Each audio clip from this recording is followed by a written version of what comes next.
This is lesson 2 of module 2। अपनी last class में हमने आपके साथ डेटाबेस की कनेक्टिविटी के कुछ ऑप्शन डिस्कस किए थे। अब इस क्लास में हम मजीद कुछ ऑप्शन डिस्कस करते हैं डेटाबेस के साथ कनेक्टिविटी बनाने के लिए। इसमें मोस्ट इंपॉर्टेंट दो ऑप्शन है जिसमें हम बात करते हैं local underscore listener and remote underscore listener. अब अगर मैं बात करता हूँ लोकल अंडरस्कोर लिसनर का मतलब यह है कि जो लोकली इंस्टेंस चल रहा है, लोकली मेरा इंस्टेंस चल रहा होगा या मेरी लोकली मेरा जो लिसनर चल रहा होगा, उसके साथ जो रजिस्ट्रेशन होगी वो करेंगे लोकल अंडरस्कोर लिसनर के पैरामीटर को यूज करते हुए। ओके, आपकी अगर लेट्स पर इंस्टेंस 1 चल रहा है, इसका इंस्टेंस 1 का मेरा नाम है माई db1। ओके, अब आपका एक लिसनर आपका लोकली उस पर्टिकुलर मशीन के ऊपर एग्जीक्यूट हो रहा है। अब अगर मैं चाहता हूं कि उस मशीन के लिसनर के साथ मेरी सर्विस रजिस्टर हो जाए तो मैं यूज करूंगा लोकल अंडरस्कोर लिसनर का पैरामीटर। अब अगर मैं बात करूं रैक एनवायरनमेंट में, तो रैक एनवायरनमेंट के अंदर मैं क्या करता हूं कि मेरे पास एक होती है पब्लिक आईपी, एक होता है मेरी वर्चुअल आईपी। ठीक है, जो वर्चुअल आईपी होगी ना मेरी, वर्चुअल आईपी को मैं अपने लोकल लिसनर के साथ कनेक्ट करवाऊंगा। ठीक है, इसका आप क्या करेंगे, आपने अपनी वर्चुअल आईपीस को लोकल अंडरस्कोर लिसनर के पैरामीटर के साथ ऑल्टर सिस्टम सेट, और जिस तरह से आप अपनी टीएनएस एंट्री डिफाइन करते हैं वैसी उस टीएनएस एंट्री के अंदर आपने अपने वर्चुअल आईपी जो उस सिस्टम की लोकली वर्चुअल आईपी है वो आप डिफाइन करेंगे। तो वो क्या होगी, वो वर्चुअल आईपी जो है अगर आप रैक एनवायरनमेंट इस्तेमाल कर रहे हैं वो उस लोकल लिसनर के साथ कनेक्ट हो जाएगी। ठीक है, अब आती है मेरे को सेकंड चीज बता दो, रिमोट अंडरस्कोर लिसनर। अब रिमोट लिसनर इसी का दूसरा पार्ट है कि आपने रिमोटली कोई लिसनर चल रहा है किसी और नोड पे, किसी और इंस्टेंस के ऊपर वो आपका लिसनर चल रहा है, उसको आपने अपनी उस नोड के साथ रजिस्टर करवाना है तो उसके लिए यूज करेंगे रिमोट अंडरस्कोर लिसनर। ये यूज करते हैं हम लोड बैलेंसिंग के लिए। जहां बात करता हूँ रैक एनवायरनमेंट के अंदर, यहाँ पे मैं स्कैन यूज करूंगा अपना स्कैन लिसनर को, जो मेरा स्कैन लिस्टर होगा। अब आप स्कैन लिस्टर स्टार्ट करते हैं तो बाय डिफॉल्ट हम देखा है कि स्कैन लिस्टर हम यहाँ ब्रेक एनवायरनमेंट पढ़ेंगे तो आप बताएंगे इस बारे में डिटेल में। तो स्कैन लिस्टर में क्या होता है कि स्कैन लिस्टर जब स्टार्ट होता है तो स्कैन लिस्टर के प्रोसेसेस को किसी एक नोड पे दो प्रोसेस रजिस्टर्ड होगा या एक किसी नोड पे एक प्रोसेस रजिस्टर्ड हो गया। अगर आपका दो नोड क्लस्टर है, अगर आपको तीन नोड क्लस्टर है तो एक नोड पे एक प्रोसेस रजिस्टर हो जाएगा। तो इस तरीके से ओरेकल ये खुद ही मैनेज कर रहा होता है। तो अब क्या होता है, रिमोट आपका स्कैन लिस्नर क्या कर रहा है कि आपके ओवरऑल क्लस्टर लेवल पे एक्सेसिबिलिटी मेंटेन कर रहा होता है ना। तो अब अगर आपको कोई यूजर कनेक्ट करता है, यूजर कनेक्ट किया आपके डेटाबेस के साथ, उसने क्या किया आपके स्कैन लिस्नर, जो कि हम ऑलरेडी प्रीवियस अपनी स्लाइड में पढ़ चुके हैं कि स्कैन लिस्नर की तीन आईपीस थी, एक थी 16, 17 और 18। अब वो किसी वजह से उसको मिल गई 16। 16 जैसे ही मिली वो रिमोट लिस्नर क्या हुआ, उस पर्टिकुलर अब 16 जिस नोड पे चल रहा था उस नोड के ऊपर आपका कनेक्शन जाके बनेगा और फिर वहां जाके चेक करेगा उसके रिमोट लिस्नर पे। तो वहां जाके चेक करेगा कि रिमोट लिस्नर क्या पड़ा हुआ है, फिर वो चेक करेगा लीस्ट लोडेड नोड कौन सी है, वहां से उसकी इंफॉर्मेशन वहां से निकालेगा और वो रीडायरेक्ट कर देगा आपका कनेक्शन उस पर्टिकुलर नोड पे। अगर लेट्स सपोज आपका कनेक्शन बना नोड 1 पे और नोड 2 आपकी क्या होती है, लीस्ट लोडेड नोड होती है, तो उसकी इंफॉर्मेशन कहां से आपको होगी, रिमोट लिस्नर से निकाल के, और वो आपका कनेक्शन रीडायरेक्ट हो जाएगा सेकंड नोड के ऊपर। तो रिमोट लिस्नर किस लिए इस्तेमाल कर रहे हैं हम, रिमोट कनेक्टिविटी के लिए। और लोकल लिस्नर काम कर रहे हैं जब हमको अपने लोकल लिस्नर के साथ कम्युनिकेशन करनी है। ये ज्यादातर हम इस्तेमाल कर रहे हैं डेटा गार्ड के साथ। डेटा गार्ड के अंदर चाहते हैं कि हमारे पास लेट सपोज हमारा डेटा गार्ड एक हमने किसी सिटी के अंदर बनाया है, दो तीन सिटी के अंदर अपना डेटा गार्ड कॉन्फ़िगर किया है। तो अब डेटा गार्ड से जाके तो हम अपने लोकल लिस्टर के साथ कम्युनिकेशन बना रहे हैं। अगर हम डेटा गार्ड को डायरेक्टली अपने स्कैन आईपी के साथ कम्युनिकेशन नहीं बनाना चाहते तो हम चाहते हैं कि डेटा गार्ड जो है डायरेक्टली मेरी इस पर्टिकुलर आईपी, अगर मैं वहां अपनी वर्चुअल आईपी दे देता हूँ वीआईपी उस पर्टिकुलर नोड की, तो मैं उस नोड की वीआईपी दे दूंगा तो वीआईपी मेरी रजिस्टर कहाँ होगी, मेरी लोकल लिस्टर के साथ रजिस्टर होगी। तो वो डेटा गार्ड की सर्विस जब रजिस्टर करेगा और डायरेक्टली लोकल लिस्नर के साथ उसकी कम्युनिकेशन बनेगी। तो लोकल लिस्नर क्या होता है कि आपकी लोकल इंस्टेंस पे और लोकल इंस्टेंस के लोकल लिस्नर के साथ जो कनेक्टिविटी होगी अगर आपने बिल्ड करनी है वो आपने लोकल अंडरस्कोर लिस्नर यूज करना है। और रिमोटली आपने लिसनर को रजिस्टर करवाना है, उसके लिए आप रिमोट अंडरस्कोर लिसनर को यूज करेंगे। तो उसके लिए जो आपका जो बेस्ट प्रैक्टिस है, लोकल अंडरस्कोर लिसनर, जो भी अगर आप रैक एनवायरमेंट इस्तेमाल कर रहे हैं तो लोकल अंडरस्कोर लिसनर के अंदर आप क्या देंगे, अपनी वर्चुअल आईपी डिफाइन करें उस लोकल नोड की, और रिमोट अंडरस्कोर लिसनर के अंदर आप अपनी स्कैन आईपी को डिफाइन करें। ओके, अब आती है थर्ड वन, आता है dB name and dB unique name. ये बड़ा लोगों को कंफ्यूज करता है, थोड़ा सा हम इसको क्लियर करते हैं कि डीबी नेम क्या चीज है। ठीक है, डीबी नेम ये है कि जब आप डेटाबेस क्रिएट कर रहे हैं, डेटाबेस आपने डीबीसीए से क्रिएट किया या आपने डीबीसीए से क्रिएट करेंगे डेटाबेस, ये फर्स्ट टाइम पे डेटाबेस आप डीबीसीए से क्रिएट करेंगे। अगर आप बैकअप रिस्टोर भी करते हैं तो बैकअप भी किसी बैकअप का डेटाबेस का लेकर आके रिस्टोर करते हैं ना, मगर आपने किसी टाइम पे डेटाबेस क्रिएट की होगी, डेटाबेस क्रिएट डेटाबेस की कमांड से करी होगी, या आपने डीबीसीए से डेटाबेस को क्रिएट किया होगा। दो ही कमांड के थ्रू आप दो ही तरीके से आपने डेटाबेस को क्रिएट किया होगा।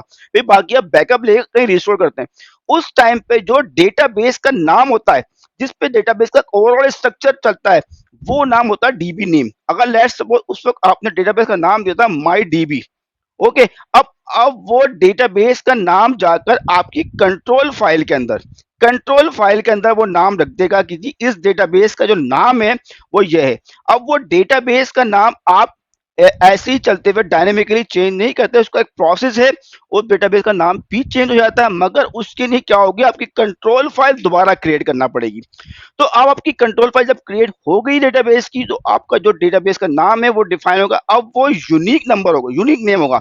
लेट्स सपोज आपका एक सर्वर है, अब एक सर्वर पे आपने डेटाबेस क्रिएट करी, उसका नाम दिया आपने माई डीबी। अब उसका नाम क्या दिया, माई डीबी, डेटाबेस क्रिएट हो गई। अब अगर आप सेकंड डेटाबेस क्रिएट करते हैं, उसका नाम माई डीबी आप नहीं देख सकते। अगर आप उसका नाम माई डीबी रखेंगे तो वो नहीं होगा। हाँ, अब उसके लिए एक ऑप्शन है, अब आपने करना है रिस्टोर, तो उसके लिए ओरेकल ने एक नाम दे दिया डीबी यूनिक नेम। उसके लिए क्या करते हैं, हाँ फिर आप क्या करेंगे, डीबी नेम आप उसका सेम कर सकते हैं। तो सेकंड डेटाबेस आप क्रिएट करें, उसका डीबी नेम आप एक्चुअल रख लें, मगर डीबी यूनिक नेम आपको अलग करना पड़ेगा। तो क्या होगा, dB unique name server base के ऊपर, सर्वर लेवल के ऊपर आपका यूनिक हो गया, आपका एक ग्रुप लेवल पे यूनिक नेम होगा। अगर एक सर्वर के ऊपर दो डेटाबेस है तो उसका डीबी यूनिक नेम सेम नहीं हो सकता, उसका डीबी नेम बिल्कुल सेम हो सकता है, मगर डीबी यूनिक नेम सेम नहीं हो सकता। अगर आपने एक ही डेटाबेस दो मशीन पे, एक ही डेटाबेस को दो एक ही मशीन के ऊपर दो मरतबा रिस्टोर करनी है, तो आपने उसको डिस्टिंग्विश करने के लिए आप उसका डीबी यूनिक नेम चेंज करें तो आपकी रिस्टोर रहेगी। मगर आप ऐसा नहीं कर सकते कि डीबी दोनों डेटाबेस के डीबी नेम भी सेम हो और डीबी यूनिक नेम भी सेम हो, तो वो डेटाबेस आपका स्टार्ट नहीं होगा। अगर आपने ऐसा करना है तो आप डीबी नेम दोनों का सेम कर लें, मगर डीबी यूनिक नेम आप डिफरेंट कर सकते हैं।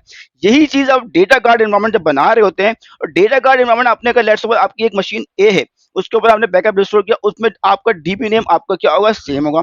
अब आप सेकंड आपकी वही मशीन के ऊपर डेटाबेस को रिस्टोर करेंगे, तो वहां पे आपको डीबी नेम सेम रखना पड़ेगा, क्योंकि डीबी नेम ओवरऑल, अगर आप कोई ग्रुप बना रहे हैं, अगर आप कोई डेटा गार्ड कॉन्फ़िगर कर रहे हैं, आप फिजिकल डेटा गार्ड कॉन्फ़िगर कर रहे हैं, तो हर इंस्टेंस का मशीन के ऊपर सेकंड मशीन पे जब बनाएंगे तो उसका आपने डीबी नेम चेंज नहीं कर सकते, डीबी नेम आपने सेम रखना होगा। हाँ, मगर आपको डीबी यूनिक नेम डिफरेंट करना पड़ेगा। अगर आपका लेट्स सपोज आपका इंस्टेंस ए है और आपकी मशीन ए के ऊपर बनाया आपने, मशीन ए के ऊपर आपने अगर आपका इंस्टेंस बनाया है, तो आपका क्या हुआ, आपने वो डेटाबेस वहां पे रिस्टोर कर दिया, वहां पे डेटाबेस बन गया, प्राइमरी आपका वहां पे चल रहा है, उसका डीबी नेम क्या है, माई डीबी। ओके, अगर आप चाहते हैं यूनिक नेम, उसका नाम दे दिया आपने my DB two. Okay, unique name दे दिया माई डीबी टू। अब आप सेकंड मशीन जो आपने डेटा कार्ड बनाएंगे, उसमें क्या करेंगे, उसका डीबी नेम आप देंगे माई डीबी, मगर डीबी यूनिक नेम आपको करना पड़ेगा my DB three, my DB to आप नहीं दे सकते, जहां पे अगर आप फिजिकल स्टैंड बाय बना रहे हैं। तो यही पर्पस हो गया कि आपने डीबी नेम ओवरऑल की जो आपकी जो कंट्रोल फाइल है, कंट्रोल फाइल के अंदर जो नाम आ गया डीबी नेम, वो ओवरऑल डेटाबेस, जब भी डेटाबेस आप कहीं पे रिस्टोर करेंगे आपको वही डेटाबेस का नाम रखना पड़ेगा। अगर आप सेम डेटाबेस को, एक डेटाबेस को उसी सेम मशीन पे रिस्टोर करना चाहते हैं, तो आप उसके लिए डीबी यूनिक नेम चेंज कर दें तो वो आपको चेंज कर सकता है। ठीक है, आपकी डेटाबेस दो नाम से, एक ही नाम से दो, एक ही डेटाबेस एक ही डीबी नेम से रिस्टोर हो जाएगी, मगर उसमें आपने डीबी यूनिक नेम चेंज करना पड़ेगा। अब आता है मोस्ट इंपोर्टेंट क्या है, सर्वर प्रोसेस।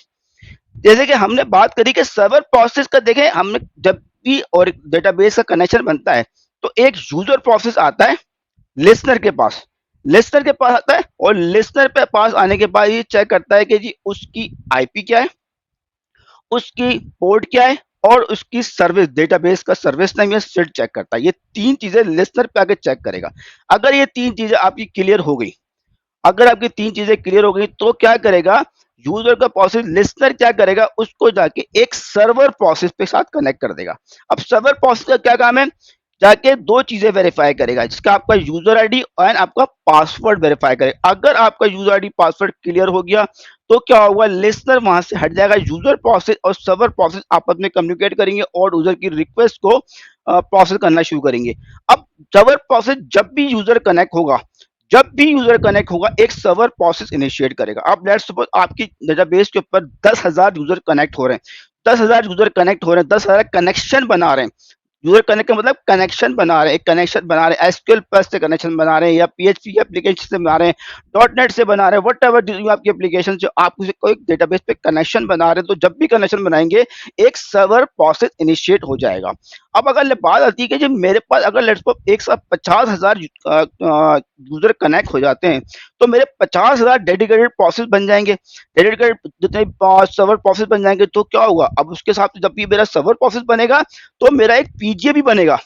ओके, तो मेरा पीजे भी बनेगा, तो इसका मतलब क्या हो रहा है, इसका मतलब ये हो गया मेरे पास आ, अब मेरा पीजे भी बन रहा है। ठीक है, अब इससे क्या हो रहा है, मेरी मेमोरी आपकी एक्सटेंड हो जा रही है। तो अब इसके लिए ओरेकल ने एक और ऑप्शन दे दिया। अब आप चाहते हैं कि यार मेरा हर बार यूजर कनेक्शन बने तो हर बार क्या हुआ, डेडिकेटेड सर्वर प्रोसेस ना बने, आप उसको शेड भी कर सकते हैं। शेड में क्या हुआ, आपने कहा by default 5 server process automate चलने बन जाए और जब भी यूजर आए वो एक नया सर्वर प्रोसेस ना बनाए, वो शेयरली ओपन जो सर्वर प्रोसेस मैंने स्टार्ट कर दिए हैं वो सर्वर प्रोसेस मेरे पास शेयर्ड हो। हर यूजर के लिए 5 बना दिए आपने, 10 बना दें या 50 बना दें, तो हर यूजर क्या हुआ शेयर सर्वर प्रोसेस को यूज कर रहा होगा। तो क्या हुआ, हर बार जब भी कनेक्शन बनाएंगे तो एक सर्वर प्रोसेस नहीं बनेगा, तो क्या हुआ आपकी मेमोरी इसमें ऑब्वियसली बात है मेमोरी आपकी ज्यादा यूज नहीं होगी। ओके, मगर उसमें आपके पीजीएस जरूर अलग अलग बनेंगे। ठीक है, सर्वर प्रोसेस नहीं बनेंगे आपके, सर्वर प्रोसेस शेड हो गए, सर्वर प्रोसेस अपना काम करे। अब वो सर्वर प्रोसेस शेड होगा तो इसमें एक और प्रोसेस बनेगा, इसको कहते हैं डिस्पैचर। जब आप शेयर सर्वर प्रोसेस इस्तेमाल करेंगे तो डिस्पैचर का ही काम होगा। डिस्पैचर का काम यह है कि यूजर की जो रिक्वेस्ट है सर्वर प्रोसेस से लेकर यूजर तक, मतलब सर्वर प्रोसेस से लेता है और यूजर को पहुंचा देता है। यूजर की रिक्वेस्ट लेकर आता है और एक क्यू के अंदर रखता है, उसकी सेंड और रिसीव को मेंटेन कर रहा होता है। मतलब एक डिस्पैचर का काम यह है कि यूजर से रिक्वेस्ट लेगा, एक क्यू के अंदर रख देगा, सर्वर प्रोसेस क्या करे, शेयर सर्वर प्रोसेस उस क्यू से उठाएगा और उसको प्रोसेस करेगा, प्रोसेस करने के बाद एक क्यू के अंदर रख देगा, डिस्पैचर उसको वहां से उठाएगा और यूजर को रिटर्न कर देगा। तो ये काम क्या कर रहा है डिस्पैचर, जो उसका वर्कलोड को मेंटेन कर रहा है आपके शेड। तो ये जब इस्तेमाल हो रहा होगा जब आप शेयर सर्वर प्रोसेस इस्तेमाल कर रहे होंगे, क्योंकि शेयर सर्वर प्रोसेस में आपके एक ही प्रोसेस 5 या 10 वटेवर आप जो भी इस्तेमाल करें तो वही प्रोसेस आपके शेयर्ड होंगे। उनको उसके वर्कलोड को डिस्ट्रीब्यूट करने के लिए ओरेकल ने इसमें ऑप्शन दे दिया डिस्ट्रीब्यूटर। तो डिस्ट्रीब्यूटर क्या काम हो गया कि जो प्रोसेस यूजर से लेकर आता है वो वहां पे रखता है, शेयर सर्वर वहां से उठाता है, इसको प्रोसेस करता है, वहां पे रखता है और डिस्पैचर उसको उठा के दोबारा से यूजर को रिटर्न कर देता है। तो हमने आज 5 चीजें पढ़ ली। अपने पास क्या पढ़ी हमने, लोकल लिसनर पर पढ़ा कि लोकली आपने अपने लिसनर को लोकली इंस्टेंस को लोकल लिसनर के साथ कनेक्ट करना है, वो आप लोकल अंडरस्कोर लिसनर यूज कर सकते हैं। रिमोट क्या करेंगे, रिमोटली जो आपका रिमोट लिसनर किसी और इंस्टेंस पे किसी और मशीन पे आपका लिसनर चल रहा है उसको आपने रजिस्टर करना है तो आप रिमोट अंडरस्कोर लिसनर यूज कर सकते हैं। इसके अंदर बेस्ट प्रैक्टिस ये है कि रिमोट अंडरस्कोर लिसनर के अंदर आप स्कैन को यूज करें और लोकल अंडरस्कोर लिसनर के अंदर अपनी वर्चुअल आईपीस को यूज करें अगर आप रैक एनवायरनमेंट इस्तेमाल करें। एक हमने बात की डीबी नेम, आपके फिर डीबी यूनिक नेम की बात करी, फिर हमने आखिर में बात करी सर्वर प्रोसेस में डेडिकेटेड सर्वर प्रोसेस की, shared server process and last में डिस्पैचर की बात करी।